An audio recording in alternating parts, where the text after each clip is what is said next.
IMF 직격탄을 맞았던 조현호 씨. 황혼 육아 중인 한원옥 씨. 재난 구조 현장을 누비던 이은환 씨.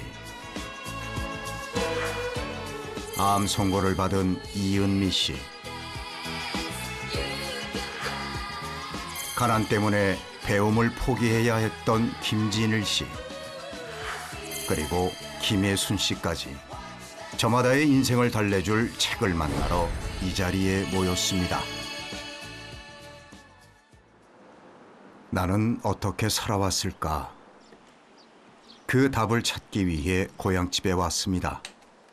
엄마 좋아하는 커피. 차네.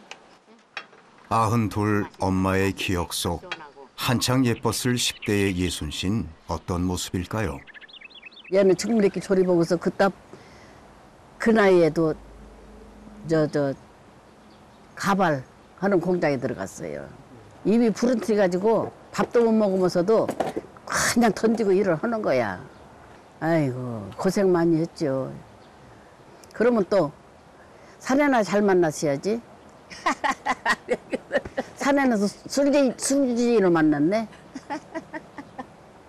그러면 저 가서 술 먹고서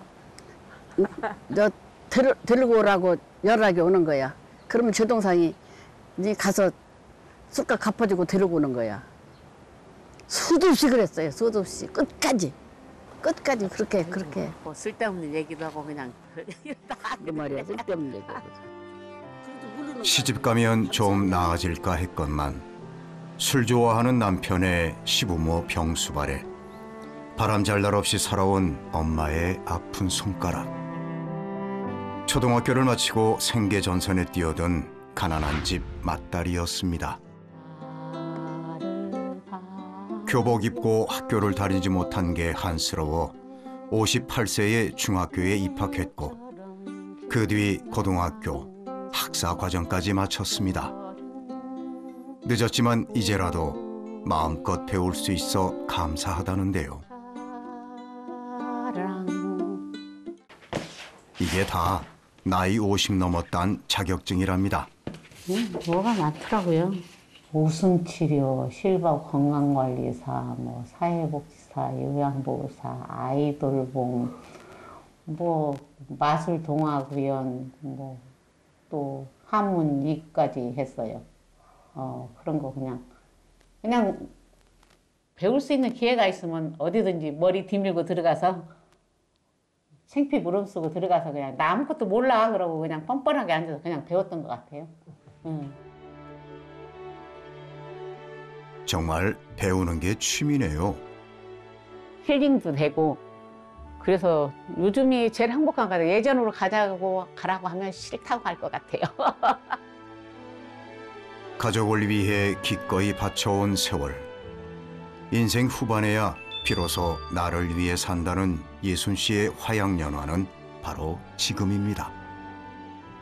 지금이 제일 행복하다 말씀하시는 걸 들으니 참 다행이다 싶으면서도 지난 세월에 얼마나 고생을 많이 하셨으면 그런 말씀을 하실까 좀 안타까운 마음도 들고 그래요. 그때 그 시절은 네. 맞다는 살림미천이라고 했잖아요. 당연히 내가 해야 되는 일 이렇게 생각해서 그냥 일도 했고 그냥 네. 즐겁게 했었거든요. 근데 공부 못한 거, 학교 못 간 거 그게 제일 서럽고 제일 부럽더라고요.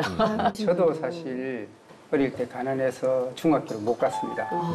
그래서 저희 역시도 친구들이 교복 입고 이렇게 나오면 저만 사복을 입고 있으니까 그 당시에는 그게 굉장히 창피하더라고요. 네, 그래서 어쨌든 뭐 집안 사정이 안 되니까 네. 어쩔 수 없다 생각하고 저도 뭐 그냥 돈 버는데 열심히 10대를 보낸 것 같습니다. 네.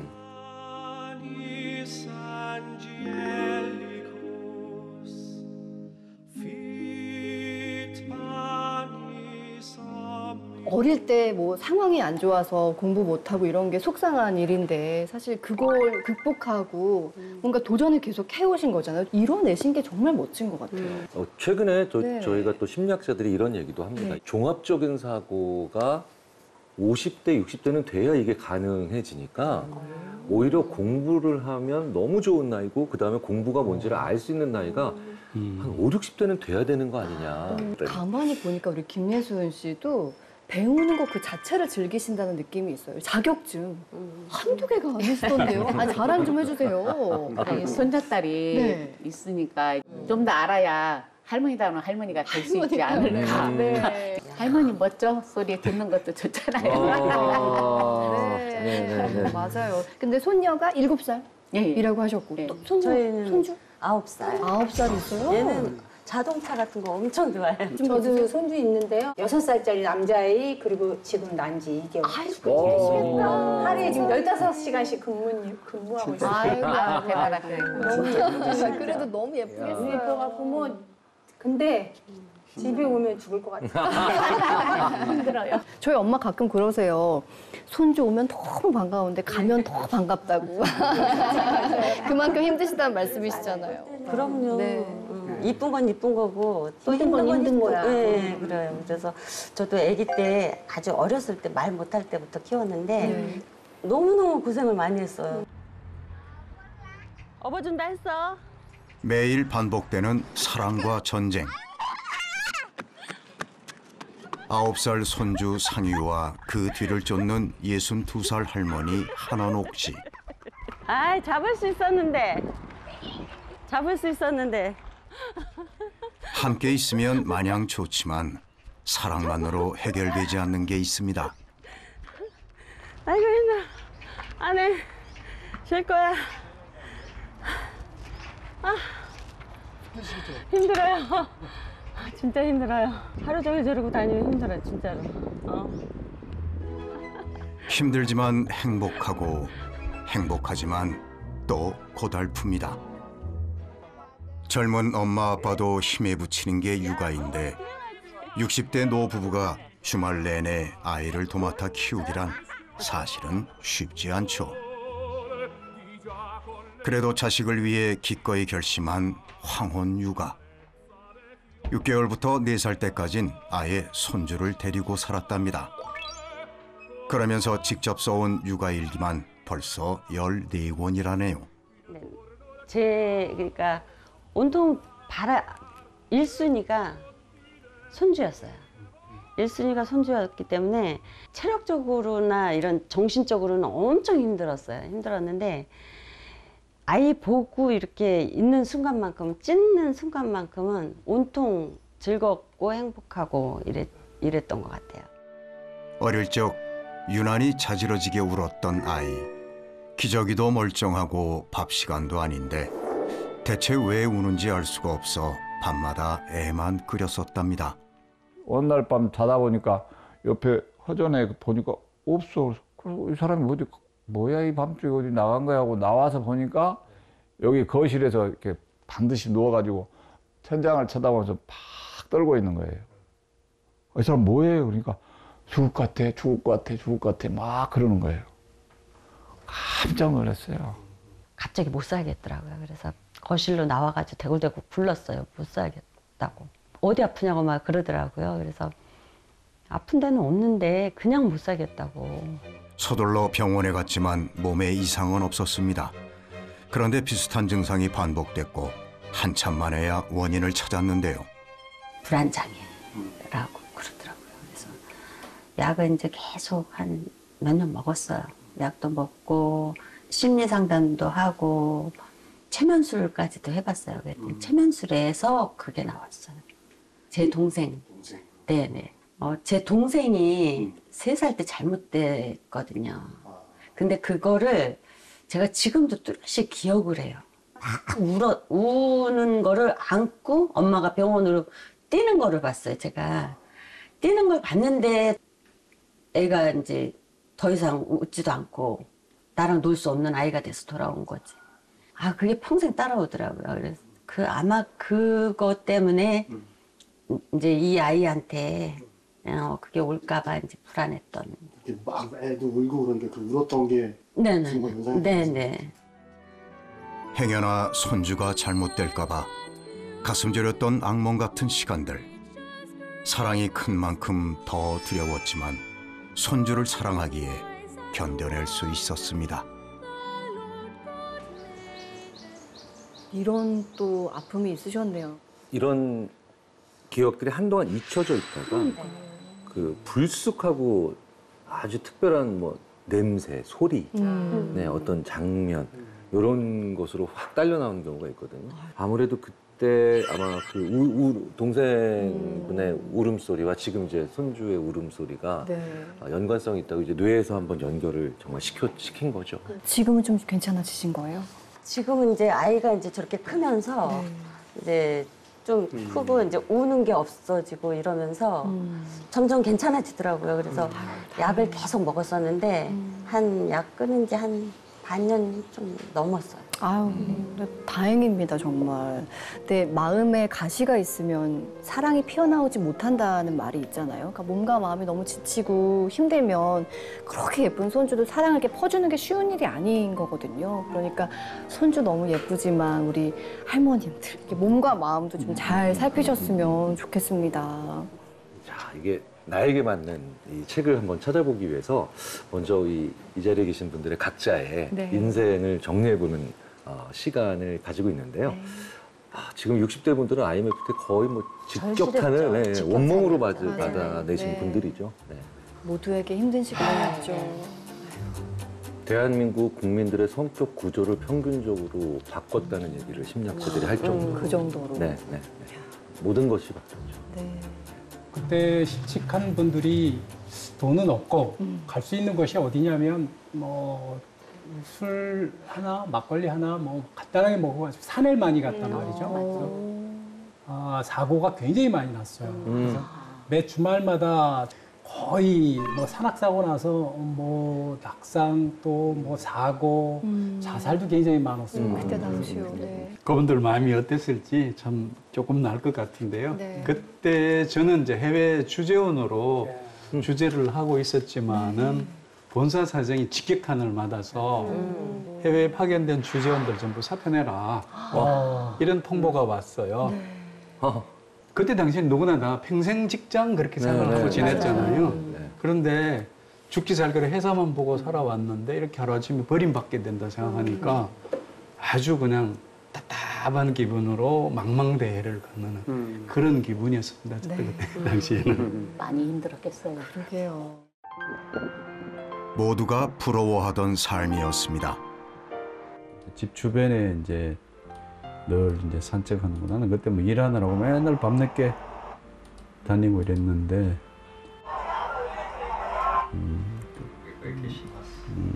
이제 할머니하고 이제 배 타고 또 어디 가는데 홍콩도 주변에 섬들이 좀 있어가지고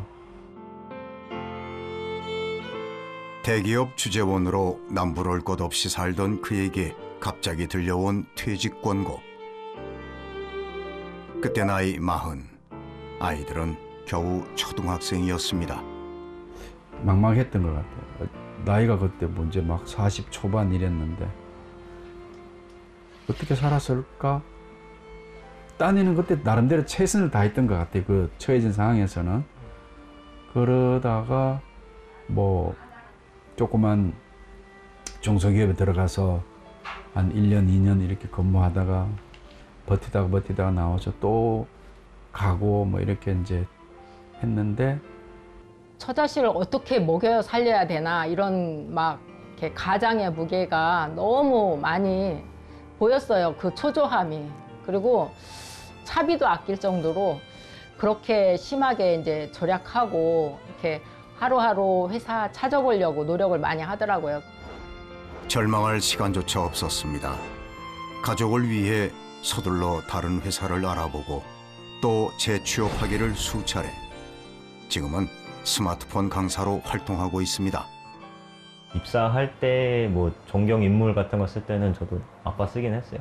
힘든 그런 고난과 역경 속에서도 이제 뭐 술, 담배, 아니면 뭐 유흥 이런 쪽으로도 일절 안 빠지시고 그냥 한 가정의 가장으로서 그냥 꿋꿋하게 자기 할 만 하는 아마 그런 뭐랄까요, 책임감? 아빠라고 쉬고 싶을 때가 없었을까요? 그저 가족을 위해 기꺼이 자신의 청춘을 바쳐 아이들을 위한 걸음이 되었던 거죠. 책임감 있게 일해줘서 사실은 굉장히 마음속으로 감사해하고 있어요. 남은 여생은 당신도 좋아하는 취미생활도 하고 즐기면서 그렇게 살았으면 좋겠습니다. 사랑합니다. 아유, 부럽습니다. 인정받으시는 남편이세요. 네. 사실 아내와 자식에게도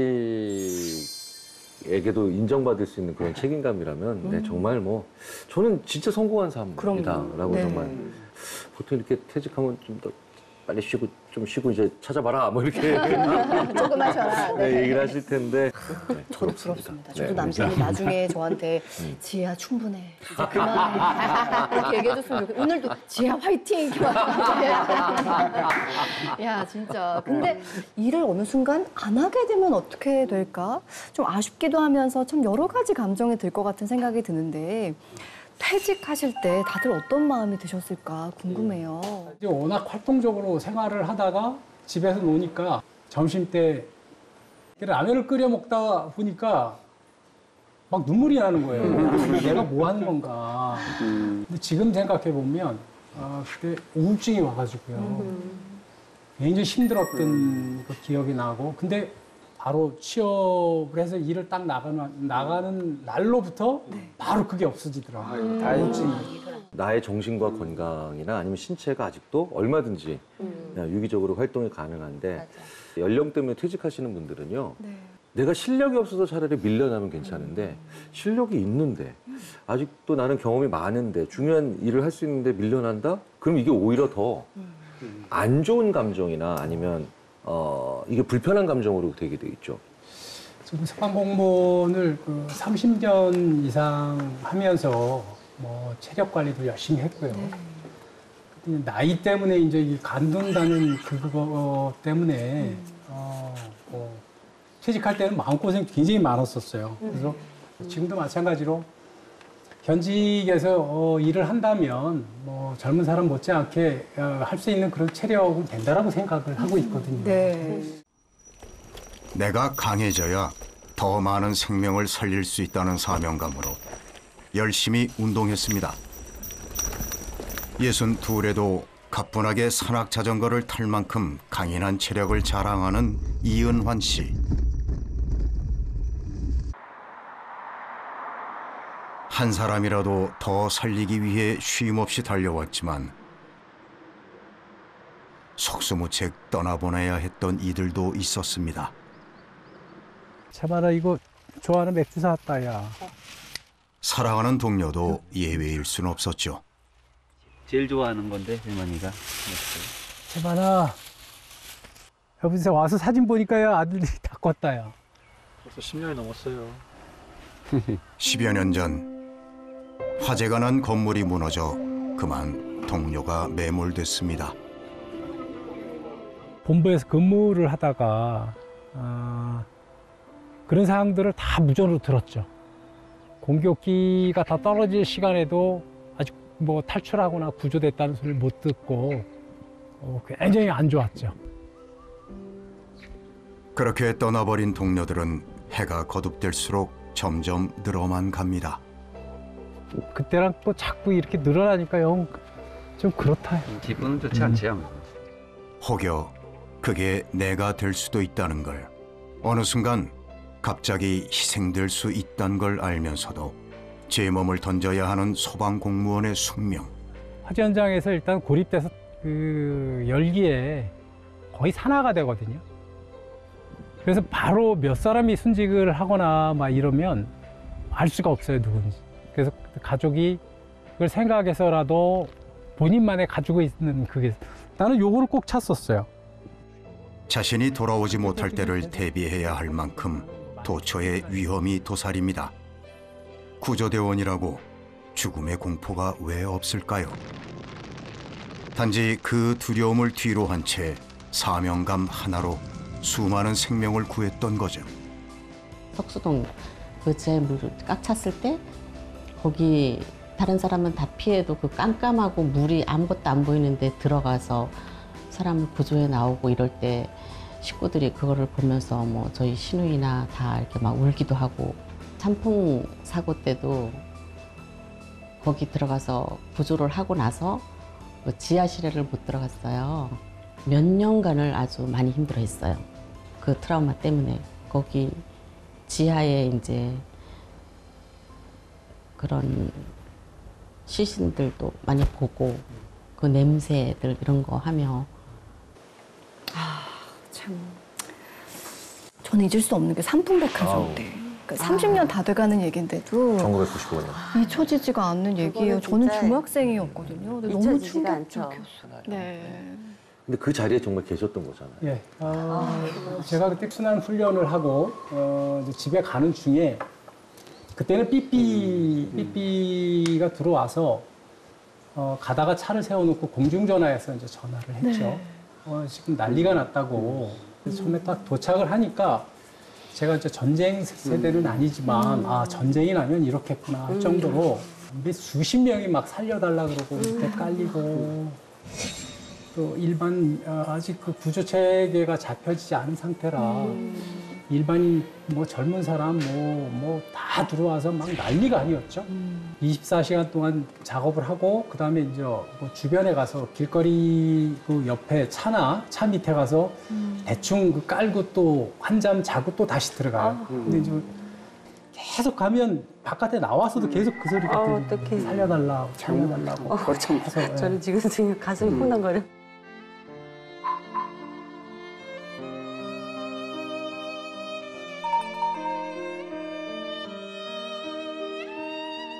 얼마나 힘드셨을까. 삶과 죽음의 경계에서 얼마나 많은 것들을 생각하고 또 다짐하고 하셨을까 생각을 하게 되는데요. 이은미 씨도 삶과 죽음에 대한 생각을 좀 많이 해보셨다고. 무슨 말씀인가요? 이제 제가 4년 전에 암 진단을 받고 이제 투병 생활을 하고 이렇게 했는데요.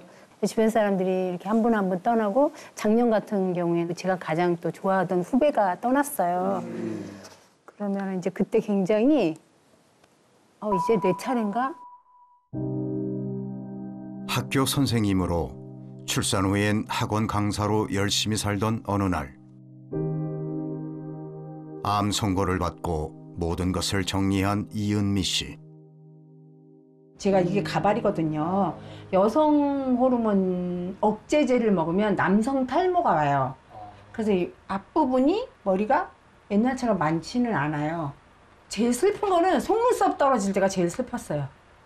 이게 속눈썹이 이렇게 똑똑 떨어져요. 제 얼굴 중에서 제일 좋아하는 부분이 속눈썹이었거든요. 사실 속눈썹 부심이 있는데 이제 지금도 옛날 같이는 그렇게 길게 자라지는 않았어요. 인생 참 알다가도 모를 일입니다. 괴로운 투병 생활 끝자락에 뜻밖의 기회가 올 줄 누가 알았을까요? 항암하고 나면 약간 이 신경 쪽으로 조금 안 좋아요. 그쪽이 손상이 되기 때문에. 그래서 이제 시니어 모델을 시작을 한 거였어요.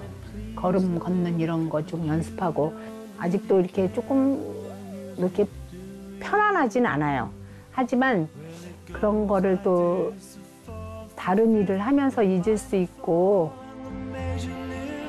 항암 때문에 힘들어진 걷기 연습을 하다 시니어 모델이 된 이은미 씨. 다 끝났다고 생각한 순간 도리어 새로운 인생이 펼쳐진 겁니다.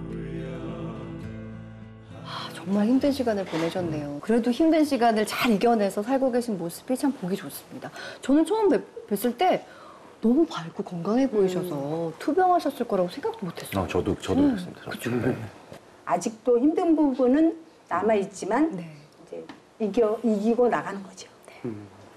꽤 많은 암은 그 암을 앓고 계신 분들을 한 사람의 철학자로 만든다고, 정말 많은 생각들을 하게 한다고. 좀 어떤 변화가 있었나요? 그러니까 아무래도 전에는 항상 내 가족만 좀 이런 게 강했죠. 성공하고 싶었고 잘 되고 싶었고 그런 게 굉장히 강했는데, 우선은 주변을 딱 돌아보게 되더라고요.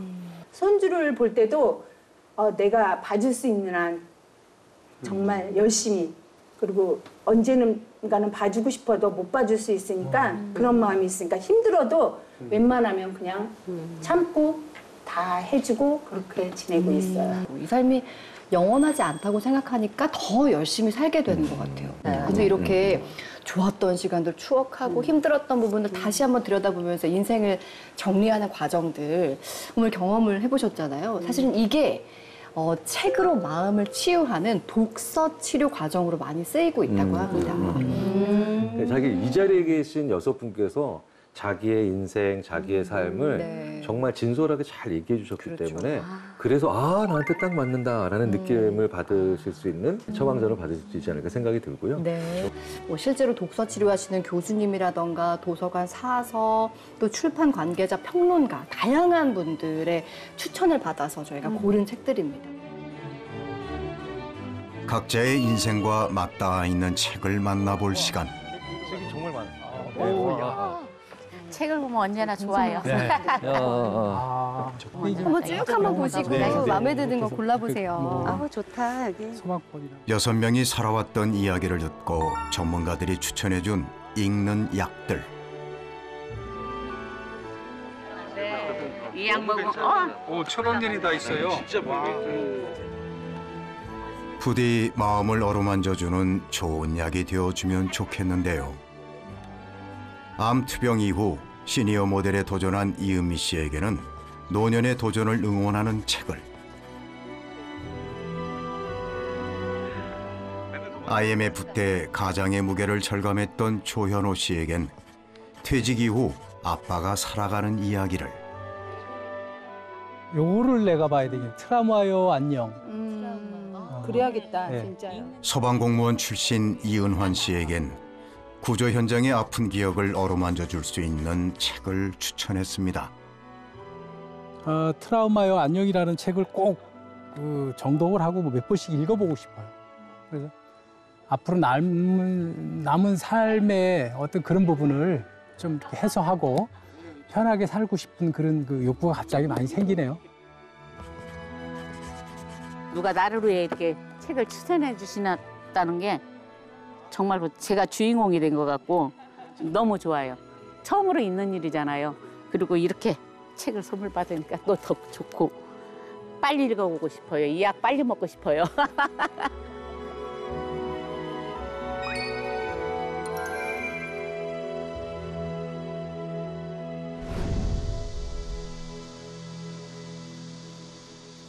책에 스며드는 책며듦의 시간. 어릴 적 배우지 못한 아쉬움에 지금까지 늦가기 공부를 하는 김진일 씨. 책은 공부할 때나 보는 거라고 생각해 소설이나 에세이는 읽지 않는다는 그에게 전문가들의 추천 도서는 나름 새로운 도전이었습니다. 책을 그동안에 많이 안 읽었다는 걸 이제 절감하게 되었고, 앞으로 책을 좀 많이 읽어야 되겠다. 할머니가 평생 한 말들의 80%는 단 12글자로 요약할 수 있다. 그려, 안 돼야, 되었어, 몰러, 어쩌. 시간이 남으면 산책을 하고, 산책하다 강물을 만나면 그 물에 자신을 비추고는 종일 털을 다듬기도 했죠. 마음이 굉장히 행복해졌어요, 정말로. 지금은 이제 읽어도 자꾸 되돌아 읽게 되고 자꾸 잊어버리고 이러니까 책을 좀 멀리 했었는데 지난번에 이 책을 이제 추천해 주실 때 저는 솔직히 가슴이 막 두근두근 했어요. 설레었어요. 진짜 순식간에 다 읽었어요. 책을. 금방금방 잘도 넘어가더라고요. 나이 들고 책을 멀리 했는데 책 읽는 재미에 푹 빠졌답니다. 읽는 약이 통했던 걸까요? 공황장애 오면서부터는 늘 불안했거든요, 제가. 그랬는데 이거를 읽어보니까 누구나 그렇대요. 그러니까 저만 그런 게 아니고 그래도 괜찮아. 금방 이제 없어질 거야. 나는 또 나타나더라도 그냥 그래 너 또 왔니? 뭐 이런 식으로 하고 넘어가고 이러면 된다고. 이게 참 좋은 말이다 싶어가지고 굉장히 기분 좋게 읽었어요.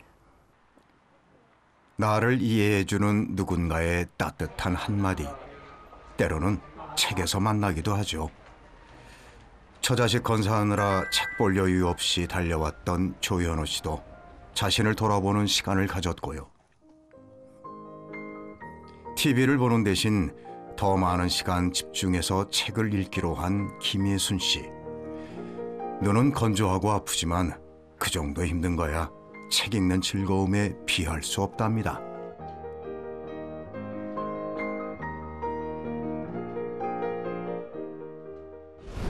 오롯이 나를 위한 책으로 스스로를 다독이며 책 매드는 시간을 보내고 한 달 뒤. 안녕하십니까. 한결 밝아진 모습으로 다시 만난 시니어들. 그동안 무엇을 읽고 무엇을 느꼈을까요? 각자 느낀 점을 소감나무에 슬쩍 걸어두었습니다. 책 매드는 한 달 행복하게 보내셨나요? 좋았어요. 네. 너무 행복했어요. 그냥 책이 아니라 네. 또 이 각자 자기의 또 인생과 맞닿아 있는 책들을 저희도 추천해 드렸는데요. 네. 어떤 책이 좀 더 깊이 좀 다가왔는지도 좀 저는 궁금할 수밖에 없어요. 네, 추천 직접 해주셨어요. 네, 그러니까요. 네. 좀 어려웠어요. 죄송합니다. 농담이었고요. 저는 제 상황에 좀 맞아떨어져서 그런가 아주 술술 읽히더라고요, 책이. 그래서 기쁘게 잘 읽었습니다. 아니, 한 달 동안 책을 읽으시더니 이렇게 안경 딱 쓰시고 약간 여교수님 느낌. 그렇죠. 굉장히 지적으로 변하셨어요. 감사합니다. 그래서 저는 그 두고두고 좀 이렇게 읽어보려고요. 좀 이렇게 정리를 했어요. 직접 이렇게 타이핑하셔서요? 예, 글자 활자도 크게 했고요. 네. 오래 기억하고 싶고 후배들에게도 알려주려고 책을 직접 요약한 이은환 씨. 처음에 직원들이 갔다 와서 시신을 보면 되게 힘들어해요. 밥도 못 먹고 막 토하고 그러거든요. 이제 우리가 옛날부터 선배들이 했듯이 피하지 않게 꼭 데리고 가요. 또 한번 보라고. 여기 내용이 보니까 그게 나와요. 상어한테 그 물리기 직전에 미리 찍은 그 상어를 컴퓨터 모니터 배경화면으로 깔아놓고 그래서 극복하는 과정이 있더라고요. 그래서 이걸 보고 야, 어떻게 저렇게 할까라고 그랬는데 우리가 하듯이 비슷한 그런 내용이거든요. 그래서 그런 것도 극복하는 과정이 그런 것도 있구나 이렇게. 저도 산풍이나 아니면 뭐 실제 현직에 있을 때는 훼손된 시신들을 많이 보고 직접 처리를 해야 되고 그런 상황들을 많이 보기 때문에 이 책을 좀 빨리 봤으면 도움이 되지 않을까 하는 생각이 많이 들어요. 사람을 살리는 값진 일 뒤에 남은 건 부와 명예가 아닌 죽음의 문턱에서 만난 참상들이었습니다. 깊숙이 묻어뒀던 아픈 기억을 꺼내 마주봅니다. 물론 정독만 하는 건 아닙니다. 이제 눈에 보여야 조금이라도 읽지 않을까 해서 여기저기 두고 그렇게 읽고 있습니다. 예를 들면 뭐 화장실에도 사실은 휴대폰을 갖고 들어가는데 뭐 책 갖고 온다면 책을 갖고 들어간다든가 뭐 이렇게 그래서 조금씩 읽고 있습니다. 사무실에 있을 때 좀 있고요. 네. 바빠서 책을 못 읽는다는 핑계 대신 틈날 때마다 읽기로 했답니다. 지금 다 읽지 않아도 된다고 생각하니 책 들기가 더 수월했다네요. 그렇게 책에 한 발자국 더 다가갑니다. 근데 저는 사실 이 소감을 적으신 분이 누군지가 너무 궁금했거든요. 이게 여성의 글씨체는 아닌데 대체 어떤 남자를 울린 겁니까? 예, 접니다. 눈물 흘리셨어요? 어떤 거기보다 좀 대목에서요? 눈물이 좀 많은데요. 제가 한 4번, 5번 본 것 같아요, 책을. 처음에는 그러려니 그랬는데 정말 우리 심금을 울려주는 그런 책자였어요. 정말 이게 저만의 얘기가 아니고 오늘을 살아가는 정말 우리 아버지들의 얘기고 이 책을 뭐 저 아니라 누구라도 이 책을 봤다면 똑같은 감정을 느꼈을 것 같아요.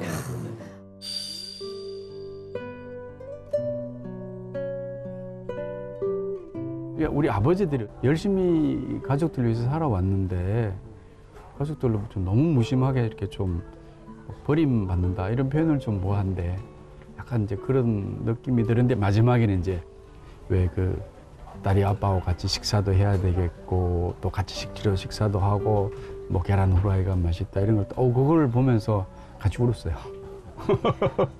눈물이 나더라고. 뭉클해지는. 아침마다 가족의 식사를 챙기지만 다들 바쁘게 떠나고 늘 홀로 남는 아빠. 재취업도 쉽지 않고 힘든 시간을 보냅니다. 그런 아빠가 어느 날 딸의 마음에 들어옵니다. 그리고 딸이 말합니다. 이제 제 우선도 제법 커요. 저는 처음에는 야 이거 너무 우습다. 아니 나한테 이거를 추천을 해줬을까 그랬는데 처음에까지는 첫 번째 볼 때도 못 느꼈는데 두 번째 보다 보니까 아 정말 몇 줄 안 되는 문장이지만 이렇게 사람을 신경을 울리나 싶은 게 그 두꺼운 책들보다도 몇 줄 안 되는 게 더 무게 있고 정말 큰 어떤 호소력 전달력을 가졌던 책인 것 같았어요. 40대에 처음 퇴직해 가장의 무게를 절감했던 그를 다독여준 책 한 권. 이것이 계기가 되어 계속 책을 찾게 됐다는데요. 이제 책을 잡으면은 이제는 놓기가 싫어지는 우리가 스마트폰 보면은 계속 이렇게 빨려 들어가듯이 이제 그런 느낌이 좀 들더라고요. 그래서 저는 어쨌든 이번 기회가 참 긍정적으로 좋다. 책하고 친해지는 그런 계기가 된 것 같아요. 책에 대한 갈증이 밀려왔다는 김예순 씨. 촬영을 시작한 뒤 또 다른 도전을 시작했습니다. 안녕하세요. 안녕하세요. 나는 내가 정말 좋아.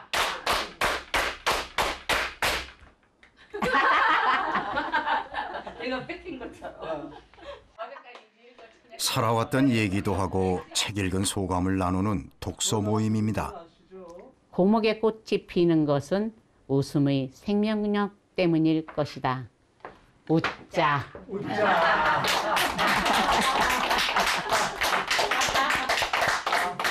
근데 이 책을 읽으면서 너무 많이 읽고 싶은 게 여러 가지 있었는데 내가 앞으로 삶이 밝아지려면 신나게 살려면 먼저 웃어야 될 것 같아요. 예, 그래서 웃자였습니다. 함께 읽으면 좀 더 잘 읽을 수도 있답니다. 나도 공감해서 그 길을 이렇게 표시해 놓은 데도 있는데 그냥 넘어간 부분이 있더라고요. 그런데 이분들이 얘기해 주면서 보면서 이렇게 얘기해 줄 때 보니까 하면서 고개를 끄덕이게 되고 맞아 저런 부분이 있어서 하는데 그 놓친 부분을 잘 잡아주니까 그 편식하지 않고 영양을 골고루 먹는 느낌? 그런 느낌이에요. 친구가 생겼어요라는 소감이 적혀 있었는데 이게 무슨 얘기인가 했거든요. 이제 이해가 좀 되네요. 네. 집에 있으면 사실 거의 웃을 일이 없어요. 아무리 웃은 것이 나와도 소리내서 웃지는 않잖아요. 근데 독서 모임에 나가서 함께 웃고 떠드니까 너무 행복한 거예요.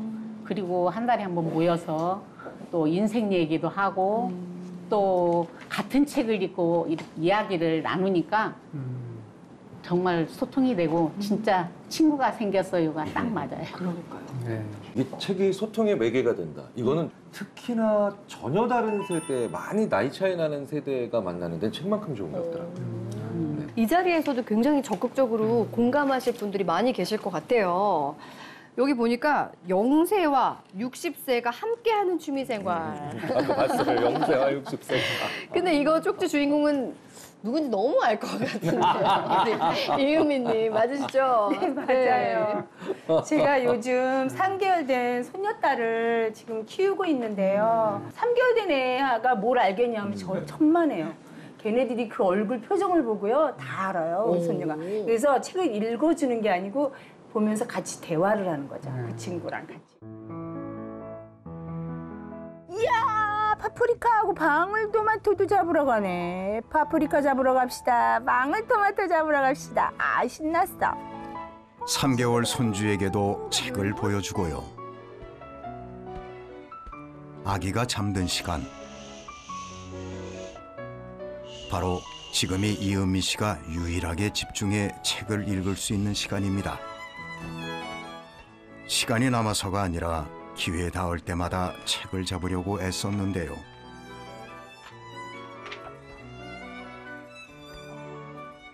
그렇게 푹 빠져들어 읽게 된 책의 매력은 무엇일까요? 네, 저한테 맞는 책을 이렇게 해주신 것 같아요. 가족들로부터의 응원 그런 거를 받으면서 이제 행복해하는 그런 모습이어서 배우가 꿈이었던 복순이 홈쇼핑에 출연한 후 자식들의 응원을 받는 모습에서 투병 이후 시니어 모델이 된 이은미 씨도 보이네요. 정말 그 삶이랑 맞닿아 있는 지점들이 또 있기 때문에 그런 책들이 점점 더 또 가깝고 또 의미 있게 느껴지시는 것 같은데요. 네. 제가 그 소개팅을 한번 나갔는데 이거 집에서 하면 안 되는데 네, 소개팅을 한번 나갔는데 그냥 그저 그랬어요. 그래서 제가 그 다음날 아이 그저 그랬어 형 그랬더니 그 형이 저한테 진짜 의미 있는 얘기를 해줬는데 네가 그렇게 너한테 별 느낌 없는 사람을 많이 만나봐야 진짜 너한테 의미 있는 사람이 왔을 때 안 놓치는 거라고 하더라고요. 근데 생각해보니까 책이 딱 그런 것 같습니다. 저도 한 10년 전, 20년 전에 읽었던 별 뜻 없이 그냥 한 문장에 2줄 정도 쳐놨던 건데 갑자기 지금 막 이렇게 올라오는 그런 의미들도 있어서 네. 맞아요. 책도 사람인 것 같아요. 지금까지 우리가 살아왔던 얘기도 해보고 또 책도 추천받아서 읽어봤는데 책과 함께한 한 달 어떠셨나요? 저는 추천해 주신 책을 읽는 동안 엄마 생각을 참 많이 했어요. 엄마 생각. 예. 네. 제가 어려서 공부를 못했잖아요. 그래갖고 50이 지나서야 고등학교, 대학교를 이렇게 배우면서 그때 뭐 학비라든가 이런 걸 엄마가 많이 지원해 주셨거든요. 그 저를 못 가르쳤다는 그 마음이 항상 아쉬워하시고 안타까워하시고 그러셨는데 그렇게 도와주시더라고요. 네. 그런데 정작 엄마는 하고 싶은 걸 하셨을까? 이 생각을 하니까 너무 마음도 아프고 엄마 생각이 너무 많이 났어요. 제 어린 시절 많이 생각했고 엄마도 많이 생각하면서 정말 재미있게 읽었어요. 정말로 이 책 처방전이 요즘 말로 찰떡 같았습니다. 그래서 이 책을 읽는 내내 너무 행복했고 너무 즐겁고 좋았습니다. 네, 다행입니다. 사실 저는 여기서 책을 받을 때요. 네. 읽기는 조금 힘들겠다라고 그런 생각을 가졌어요. 네. 처음부터 다 읽지 못하겠다라고 포기를 하니까 왜 읽기가 더 편한 거예요. 부담 없이. 이 기회에 조금 힘들더라도 앞으로 책을 많이 접해야 되겠다라는 생각은 들었습니다. 네. 저는 꿈이 생겼어요. 네. 60대, 70대 이렇게 되면 저희들은 이제 좀 내려놓고 이렇게 살잖아요. 근데 그 할머니는 76세에 당신의 꿈을 이루기 위해서 그림을 그리기 시작하셨어요. 76세에. 근데 지금 생각해보니까 훨씬 저는 어리잖아요, 지금. 그래서 나도 이제 지금 뭔가 시작해도 괜찮겠다. 이런 생각을 하면서 심리 상담사 같은 게 어떨까? 좋네요. 네, 그래서 지금 좀 알아보고 있습니다. 와. 네. 저희가 시작할 때 여 교수님 말씀을 그러니까. 했는데 네. 상담받으러 나중에 제가 예약해서 가겠습니다. 네, 이렇게 좋아요. 꿈이 생겼다니까 너무 정말, 좋은데요. 멋지십니다. 우리가 가끔 지칠 때도 있고 우울할 때도 있고 한데 책과 더불어서 함께 활기차고 또 즐겁게 지내시길 바랍니다. 감사합니다.